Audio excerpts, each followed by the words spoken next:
This is Mike, NoStressMike.com. You can see him along the river. There's a lot of people out now. But what I want to talk about, I just learned today. My wife doesn't want me to do anything, and she talked before about, well, you're old, you're not supposed to do anything. And I we lose a lot in translation. That's why translators don't work. But or translator apps, they don't work because you lose a lot in the translation. And I figured out what she's talking about, and I mentioned it when I was in Guatemala. In Guatemala, you'll see somebody walking down the street carrying a hammer or a hoe or a saw or something like that. And what it is, you hire somebody. If you need a saw, you hire somebody that has a saw. And he comes and he cuts whatever needs to be cut. And then you hire somebody with a hammer, and then he'll be over there and he'll nail all the parts together and stuff like that. Or maybe they'll work together, It just depends on the project that they're working on. Another thing is here in China, and this is what I've said before, China is getting like the United States, and the United States is getting like China. And here in China, you have to, everybody is certified to do something. They've got things that they're supposed to do. And you're certified for it. That's your job. I think it's worse than union workers, to tell you the truth. Union workers, they definitely draw a line on what needs to be done or not done. And what happens is, and the reason I found out is we had, like I say, my wife's got a new apartment, and she's needed light fixtures put up. And I told her that I'd put the light fixtures up. And she told me no. I said, well, I can do it. No big deal. It was cool. It did bring back memories. This do-it-yourself stuff. You see it on TV. These do-it-yourself shows, and it looks so easy. And then when we do it ourselves, and I knew that was going to happen. I knew, that's part of the challenge of getting into stuff. I don't know how many things I broke trying to fix them, so.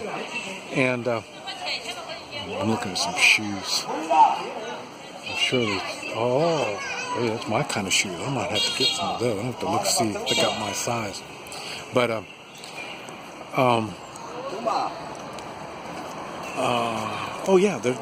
everybody's got their job, and this is what I found out.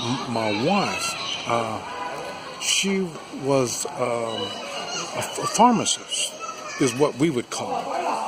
Well, it's not quite like that. She worked in a hospital, and what happens is you go the way the hospitals work. Anytime you need a doctor, you go to the hospital. They don't have doctors. They do. She hasn't introduced me to any doctors or any private hospitals, private care. That's what I'm looking for. She hasn't figured out why. Kind of like she didn't figure out why I wanted a private dentist. So it's the same thing. And but the thing is, and the reason I know we had to go for her, and instead of it was urinary infection, and instead of something so simple as that, she goes to the hospital. What's we doing in a hospital? And so, they had to do blood tests and all that, and I knew what it was, and I know how to treat it, I know how to keep it from happening, all kinds of stuff. She didn't have any idea. So they're not really taught, or they're not motivated to learn a lot of stuff. And like I say, when we were there, she showed me the job that she did. And what it is, she would go in, they would talk to somebody.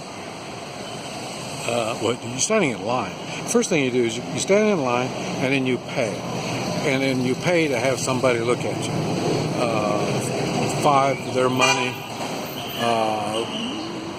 less than $1. And then they'll have somebody that will check you out. And then they check you out, and then you go back and you pay again. Like in her case, they had check their urinary, pee in the cup thing. So she did that, and they paid for that. And then went back to the guy that did the analyzing, and they said, "Yeah, you need this," and they wrote her out the prescription. Then she had to go and pay the prescription, get in line, pay the prescription. So in line 3 times to get that taken care of. And then she goes over to where they have the pharmaceutical stuff. She gives it to them, and then they read everything that they got to go get, and then they go get it and bring it over and give it to you. That's what she was doing. So that was her job. So, in other words, they're really specialized in what they do. You know that, and that's all you do. Now, how you get that, I haven't figured all that stuff out yet. Because today, we got our light fixtures. We had our light fixtures put in. I say she wouldn't let me do it. So then finally, we went down and she bought one more light fixture, and it was $12. And they're going to install it. So that was, I thought, hey, that's pretty good. She said it's going to be cheap, let somebody do it. And then so then we went and got the light, and then we had 3 more that we already had that needed to be installed. And so then he put those 3 in also. They are cool lights. They're LEDs, and there's a bunch of them. And they're really bright, and it's pretty cool. But anyway, he put all those out, 4 lights, and then I had to pay him another less than $10 to install all of them. So she was right; it was cheap. So, and that was his job. He's a light installer, So, and it was neat. I guess. Oh yeah. Well, I didn't. I was going to video it, but I said I can't edit. So once I start a video, I got to finish it up. And he was doing everything. But the thing is, he didn't have many tools with him, and that was the thing that really impressed me. I mean, he carried a ladder and a toolbox and a drill, big fancy drill, and that was his job. And it was funny because when he first came in, the first thing I thought of was Guatemala, the guy with the hammer or something like that. But this guy, he had everything he needed to do his job. And it worked out pretty good. And but that is where it dawned on me why I can't do nothing. I mean, there's no way I'm going to work. And the reason is these people, I don't know how they get their jobs. I don't know. And I say, she told me that women retire at 50 and men retire at 60. So, because you notice when we're up there drinking tea up here, I'm on the river, and you notice all the people there. And at first I thought, man, nobody works around here. But that's what it is there's a lot of people that don't work. So, but like I say, everything's really inexpensive, and I wish I could talk to these people to find out what kind of work these people did do, because there was a time that they did work, and I'm kind of curious what kind of work that they would do. And then you have store owners, shop owners, and I mentioned that. They're like the price that's on there is the price you pay. So if the tax is already included, So in other words, like in the United States, where you're in a place where it's 10% tax, they add that on to whatever it is that you buy. Here, it's already included. In other words, the government gets a percentage of whatever you do. They get a percentage. It's kind of like the United States, except for they add that percentage to whatever it is, except for things like gasoline and cigarettes and stuff like that. Okay, like cigarettes, I think like 75% of it, maybe even more than that. Well, price of cigarettes is taxes. It's for the government. You're working for the government. The tobacco company is working for the government. So, but anyway, like I say, I learned a lot. I mean, now a lot of this stuff makes sense about why I don't do anything, and that explains why it's really inexpensive. Everything's inexpensive, so